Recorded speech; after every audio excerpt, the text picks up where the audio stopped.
The news about Justin Kirkland's season being over, that one feels, I think all of us can, that just stinks, eh? Yeah, I mean, for him especially, of course, but he was a great story this year for us, and how he came up and how he contributed right away in different ways, and whether it's the shootout or stepping out there to get into a fight for a teammate. He was doing a lot of great things and was someone that stayed with it, and over the years kept believing in himself, got himself an opportunity, and now, because of an unfortunate injury, he's going to be gone for the remainder of the year. But knowing him and what he's gone through, he's going to do everything that he can to come back stronger than ever. So I know you're going to see that from him. Can I just ask about Braden Pachal? I feel like it's underspoken. A guy in a third pairing defensive role. You sort of expect him to go in and out of the lineup, but he has just not. He's made himself invaluable in some way. Yeah, well, he's found the kind of niche where he knows there was something that we were missing on our back end, and he's filled it every night. So he is our most physical defenseman. He tries to be hard to play against all the time, and I think what makes him good in that role is he knows who he is. A lot of times when you see a younger player, they think there's something else and their game gets away from him a little bit. He's very has a great understanding of who he is as a player and what he has to bring to the table on a nightly basis to help the team win. And because he has that mindset, he's made himself invaluable for us, and that's why he's been able to stay in the lineup as long as he has. Does having a guy like that who is sort of so competent, for lack of a word, at his job, does it make it easier when you're rotating that other third pairing defense? I don't know if it's really anything to do with rotation. You'd like to have a pair there that stays together, because then they can build some chemistry together. But we know what we're going to get out of him, and I think that's probably the most important thing for us. There's a trust in how he's going to play the game, and you always want that as a coach. What can it do for a guy if Rasmus Andersson makes the Swedish team? Yeah.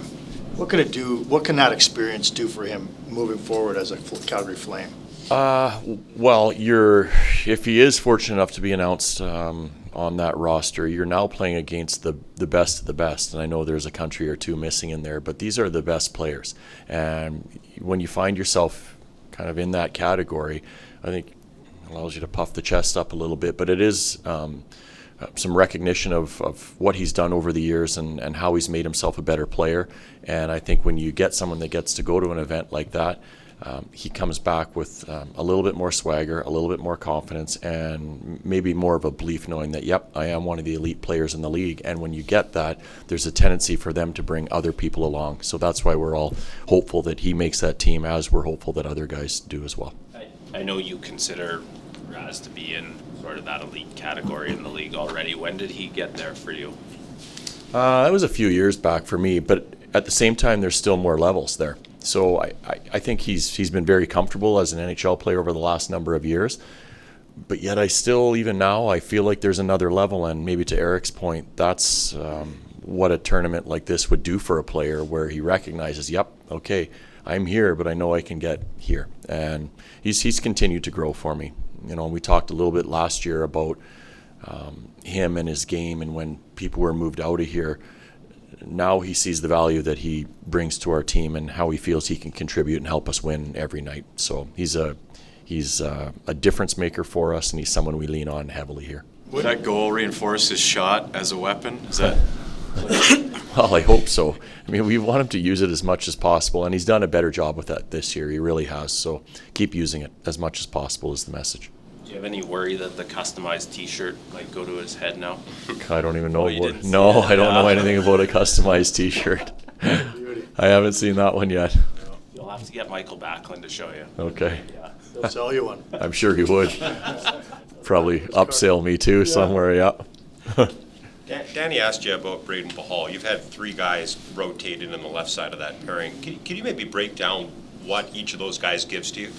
A lot the same, a little bit different. The three of them, two of them in particular, are puck-moving guys. That's the strength of what they bring to the table for us. That's Bean and Barry. So they're guys that we look to help us get out of our own zone quickly. Hanley, the difference with him, Joel he's competitive, so he may be smaller in stature, but he is very competitive, and he's a harder guy to play against, and that's kind of how he has to separate himself from the other two to get some more time, is to continue to be that way. It's not an easy spot to be in when you're in and out of the lineup, because you feel like your next game has to be your very best game, or you might not be in the next one. And I do think those three guys have handled it pretty well this year. Just a bookkeeping question. Would Mantha and Kirkland rehab here? Yeah, absolutely. Mo's in our room every morning now, and it does blow me away how quickly they get them moving around now. So he's already doing exercises and things in the gym. So he's doing really well, and Justin will be joining him shortly, unfortunately.